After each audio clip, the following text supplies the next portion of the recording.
Feel the sound vapors. Hey, it's your boy Tommy Mars.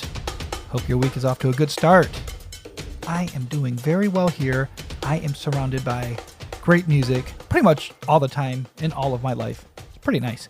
Today's episode, though, Jason Singer, also known as Michigander, stopped by to talk about the brand new EP that just came out on March 19th, and it's called Everything Will Be Okay Eventually. And on this program, I talk a lot about, well, in my life in general, I talk about the ability to write and craft really good pop songs really is a special skill set. Not everybody can do it. Everybody thinks they can do it. Everybody thinks, yeah, I can just write a pop hit, write a pop song or whatever. It is not that easy. I'm telling you right now, it's actually one of the harder things to do. Michigander is putting out an EP full of just pop list. Sometimes I can't even get it. I can't get my head around, let alone to write one decent pop song, but to like put out EPs of this stuff where it's just great. Like you want to listen to it. And there's such a great pop sensibility along with like, it's almost like combined with a singer-songwriter feel. It's really something else. And Jason stopped by to talk about the release of the EP, shows, upcoming schedules, all these things that are hopefully going to happen in COVID. Let's just, cross our fingers, knock on wood, that the pandemic, everything gets lifted and everybody can resume touring. But I'm going to be putting Michigander on my short list of bands that I really want to see play live. And after our conversation, it makes it even better because Jason is such a great person and is so nice. It's like the personality is just a good soul. I mean, you can just tell when you're talking to somebody, and it almost feels like, and I could be wrong here. This is just my experience with the conversation. It almost seems like such a creative, almost introverted soul I was speaking with. It was really nice to dive into everything. So I'm going to pull that for you right now. This is Michigander. Enjoy. You're my city, huh? So you're in Detroit. I'm actually currently in Nashville right now, but I live in Detroit, yes. Yeah, because you just had a pretty epic time down there, right? You just had a show? Yeah, first show in a little over a year, and it was acoustic solo, but limited capacity, but still nonetheless a show. Yeah, talk to me about the vibe, man. It's been a while since I've really got to talk to people that have done a show, even an acoustic show. Tell me about this. Tell me about the feeling and everything in the room. Yeah, it was so I wasn't sure what to expect, with it being a pandemic and everything, and so we had like 100 people there. Everyone was singing along. Everyone felt really. I felt very grateful to be there, but I feel like everybody else felt grateful to like see live music for the first time in a while. So it felt really good, and I imagine that feeling will continue once things get back to normal. And which hopefully this year that'll happen, and I think shows will be even more special than they ever were. Totally agree. Completely agree with that. You got a record coming out. You've got another show, I would say kind of a record release stream, which is a new thing in our world. But so can you tell us what's the name of your EP? When does it come out, and how many songs are going to be on there? My EP is called Everything Will Be Okay Eventually. It comes out on Friday, and there are 6 tracks on that. Cool. Where did you wind up recording this? I've done most of my recorded music with a guy named Jake Rye in Adrian, Michigan. And he has a studio there called Social Recording Company. And so Jake has produced and mixed all my stuff for the last 3-4 years. Nice.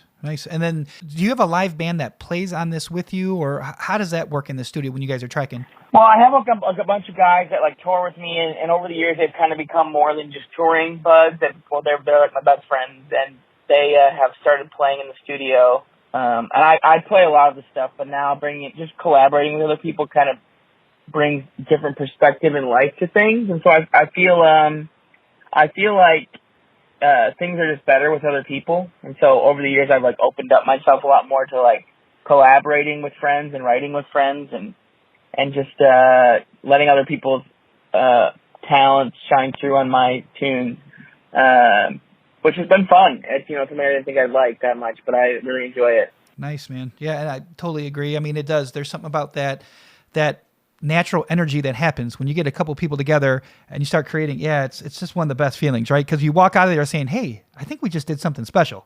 It's a great feeling. Big time. Yeah, that's exactly it. Yeah. So what, in terms of tracking the whole thing, you said 6 songs. How long do you think you spent actually recording everything? Well, we started in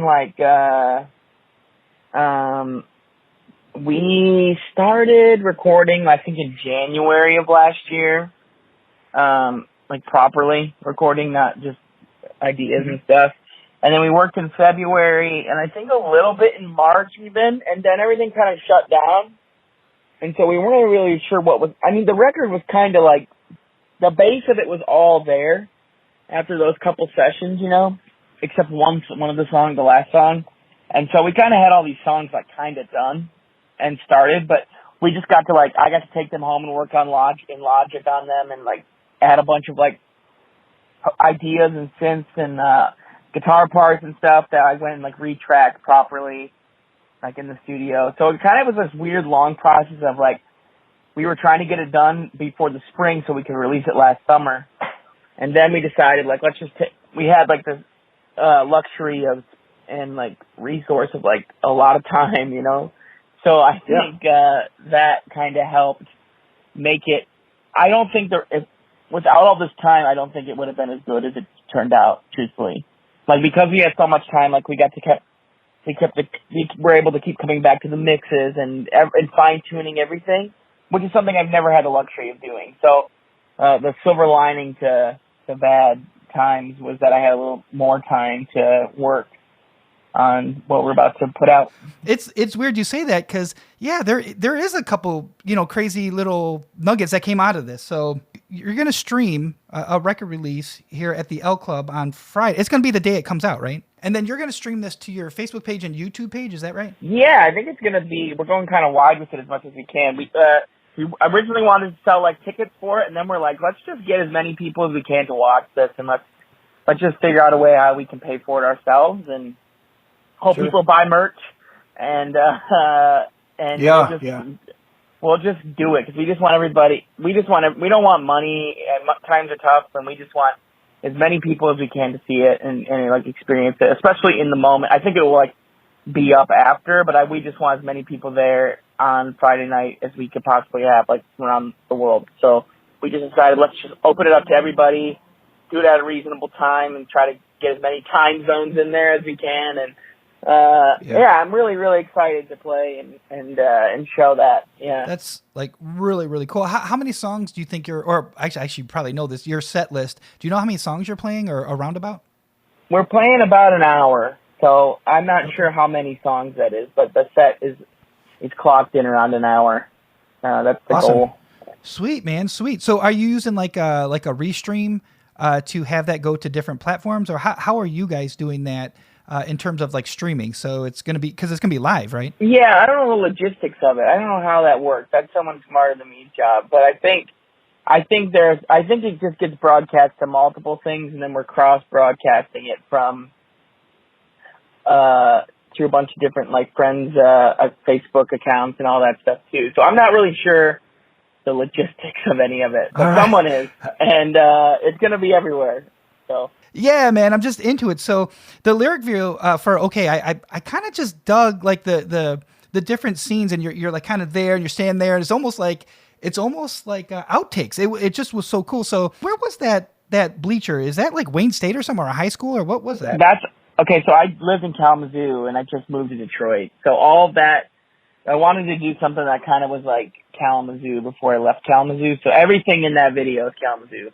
So that's at Western University for the bleacher thing, and everything is a part of Kalamazoo in that. And yeah, it is kind of like, we kind of were like, I feel like I've been taking myself too seriously, like in the content I put out over the years, and so I was like, I'm a funny guy, I'm like a goofy person, so I just want to like, the beauty of that video is I think people are expecting me to like lip sync along with the video or with the music. But it never happens, and so that's the part I love the most about it. And it's also like freezing cold the whole time, so we just loved how like uncomfortable and awkward it was. It just works. Yeah, it does. Yeah, it definitely works. I don't know, man. There's something about the way I think that you're putting these songs together. They have such a where that you don't want to leave the song, which is not, it doesn't happen all the time. You know what I mean? And I appreciate you doing that as a songwriter. So when this is over, COVID's out, we're touring, all these things.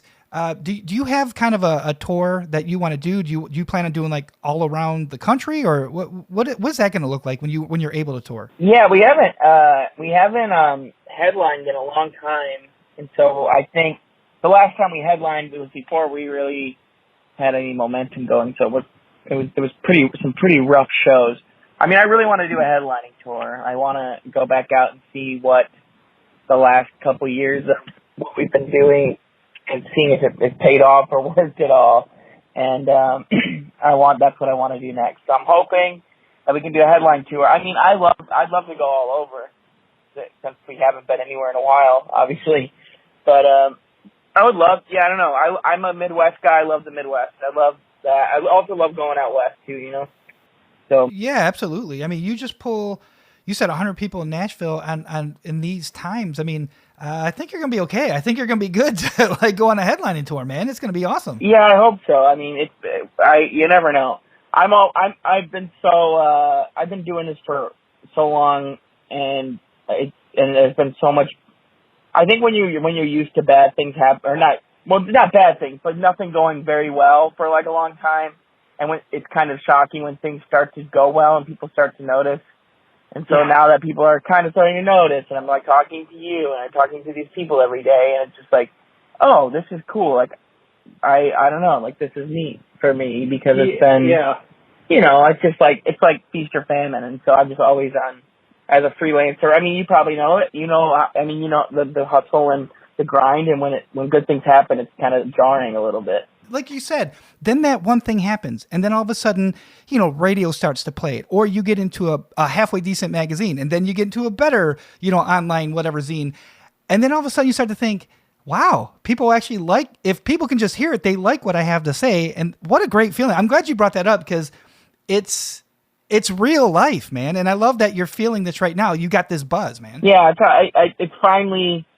I don't know. I was talking to one of my managers the other day, and I was like, for the first time in like since 2014, I feel like there's this weird buzz around I mean, we've always had like our gradual baby steps of success, and like, don't get me wrong, there's always been like there's so many things that I'm grateful for, and so many opportunities we've had that I've been like extremely grateful for. Things at the time that I thought were like massive. I mean, that in comparison now aren't that big, but like something lately just feels. Something lately just feels different. I don't know what it is. It just feels